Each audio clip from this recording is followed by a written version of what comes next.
अगर आप classic 350 royal Enfield के रिव्यू की वीडियो देख रहे हो कहीं ना कहीं यूट्यूब के ऊपर, तभी आपने मेरा चैनल खोला होगा, तभी आपने क्लिक करा होगा ये वाला वीडियो।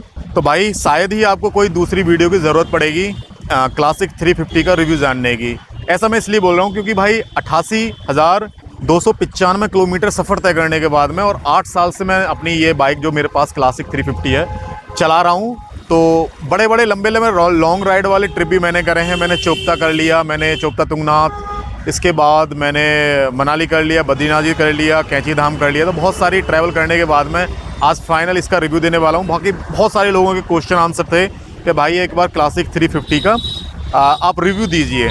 तो पूरी लिस्ट, ये 3-4 पन्नों की भाई लिस्ट बना के मैं बैठा हूँ कि आज एक एक चीज़ का आंसर मैं दे देता हूँ, क्या है किसको लेनी चाहिए, किसको नहीं लेनी चाहिए, माइलेज क्या है, EMI क्या है, सब कुछ देने वाला हूँ। चलो शुरुआत करते हैं, इसके माइलेज से ही शुरुआत करते हैं। पहला क्वेश्चन यही था, क्लासिक 350 का रियल माइलेज क्या है। तो भाई इसका माइलेज जो है 25 से 30 का एवरेज आता है इसका, और कंपनी जो क्लेम करती है, रॉयल एनफील्ड जो कंपनी क्लेम करती है वो 35 से 40 का करती है, लेकिन बेसिकली 30 का मान के चलते हैं। 25 से 30 मैंने, मेरी बाइक 25 का देती है इस वाली का। ये 2018 मॉडल है।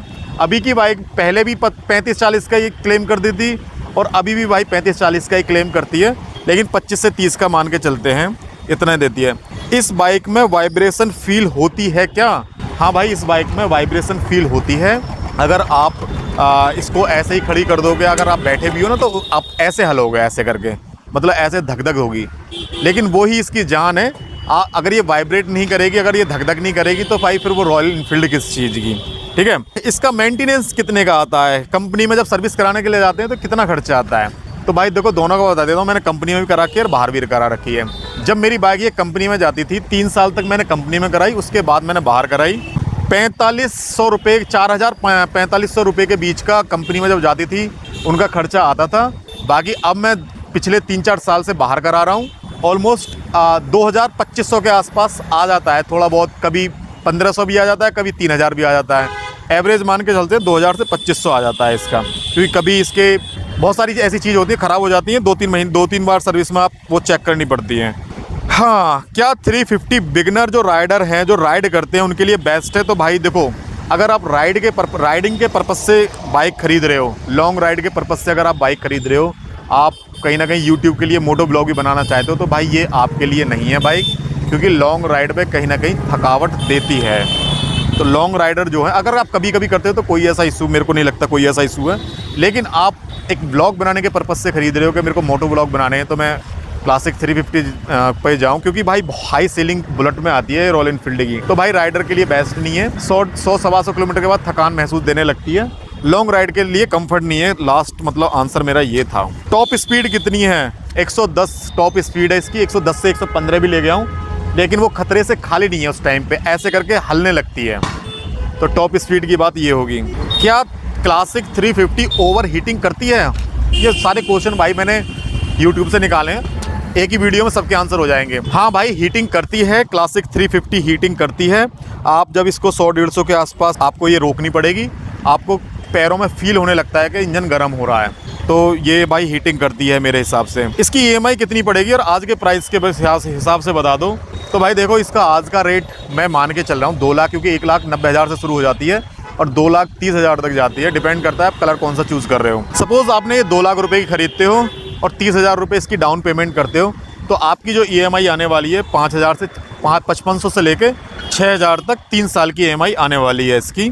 तो आपका ये कंसेप्ट भी क्लियर हो गया। 3 साल का मैंने बताया। एक और अच्छा क्वेश्चन आया, क्लासिक 350 कितने साल तक चल सकती है बिना किसी इशू के?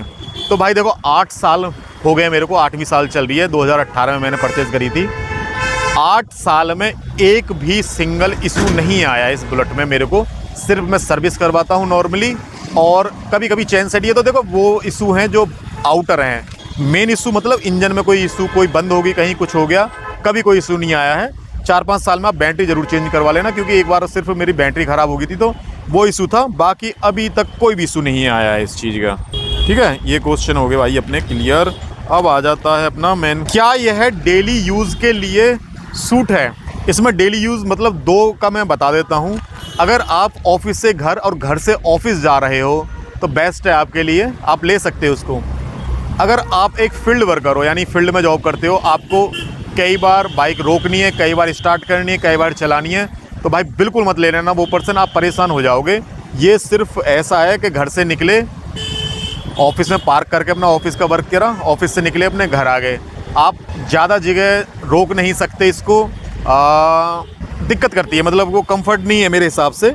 ये मेरा पर्सनल ओपिनियन है, क्योंकि मैं फील्ड वर्क करता हूँ ना, तो मेरे को पता है कितनी मैं परेशानी झेलता हूँ, क्योंकि दिन में करीबन 10 से 15 जगह मेरे को पार्क करनी पड़ती है और चलानी पड़ती है, तो बहुत दिक्कत करती है।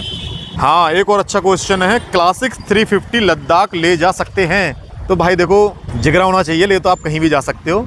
मेरा ओपिनियन ये है कि जब भी क्लासिक 350, अभी मैं मनाली का राइड कंप्लीट करके आऊँ, मनाली की राइड कंप्लीट करके आऊँ, जिसके रिसेंट अभी सारे वीडियो अभी ख़त्म हुए हैं। जब आपको स्लोप ऐसा आ जाएगा ना, जब आपको खड़ी चढ़ाई पहाड़ों पे होती है, वो कैमरे में दिखाई नहीं होती, लेकिन वो रियल में बहुत अच्छी चढ़ाई होती है, उसमें भाई दब जाती है, उसमें दब जाती है, बहुत लोड पड़ता है पहले गियर में भी। मतलब ऐसा समझो आप, बहुत धीरे धीरे धीरे धीरे धीरे धीरे धीरे करके वो चढ़ाई को क्लियर करेगी।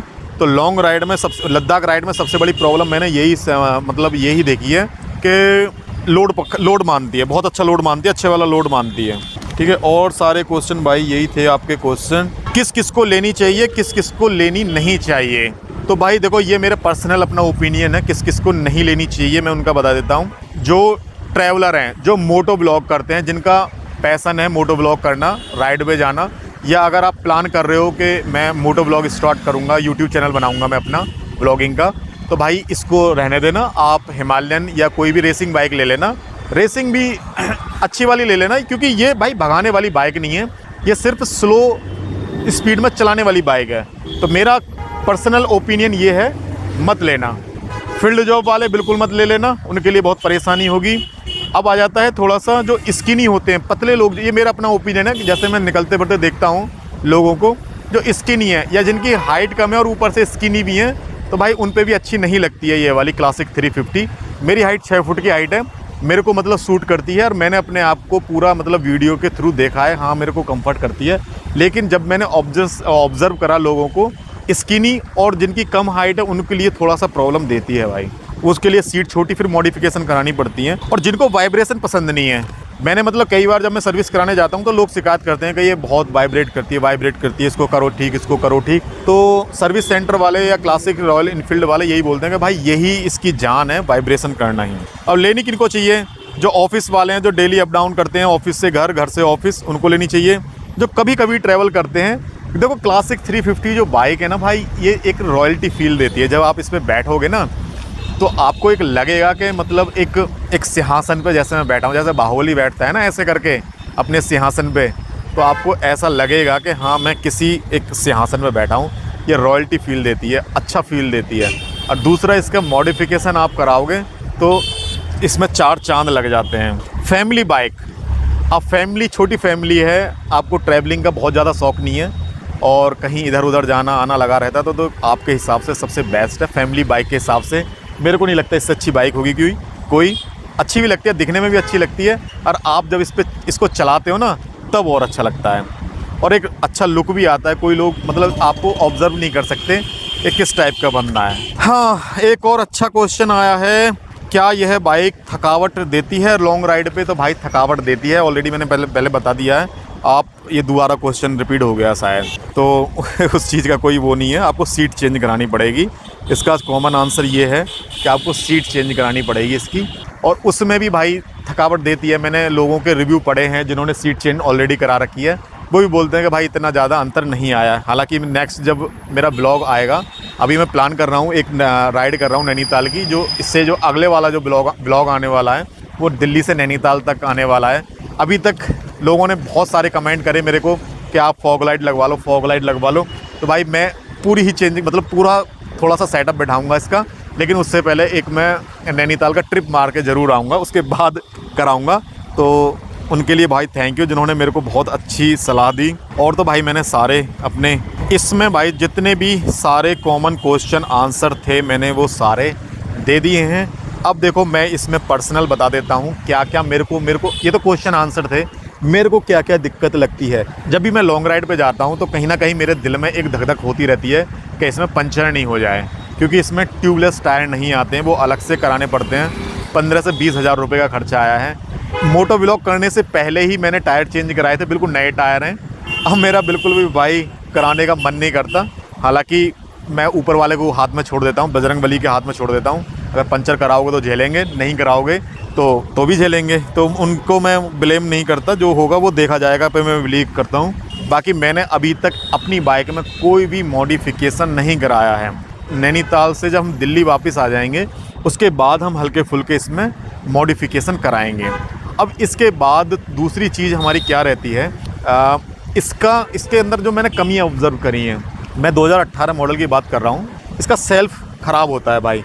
ये मेरा ही इशू नहीं है, मेरी बहुत सारी बाइक जो सर्विस को आती है ना, तो वो लोग बताते हैं कि भाई इसका सेल्फ़ सही ढंग से काम नहीं करता।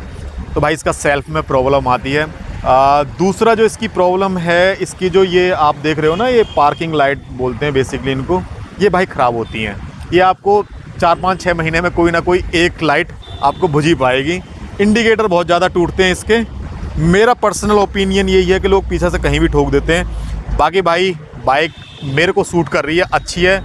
लेकिन अब मैंने मोटो व्लॉग स्टार्ट कर लिया है, तो शायद 1 या 2 साल बाद मैं एक अच्छी राइडिंग वाली बाइक पे स्विच करूं। तो ये था भाई मेरा कुछ कॉमन क्वेश्चन एंड आंसर अपनी क्लासिक 350 की बाइक को लेके।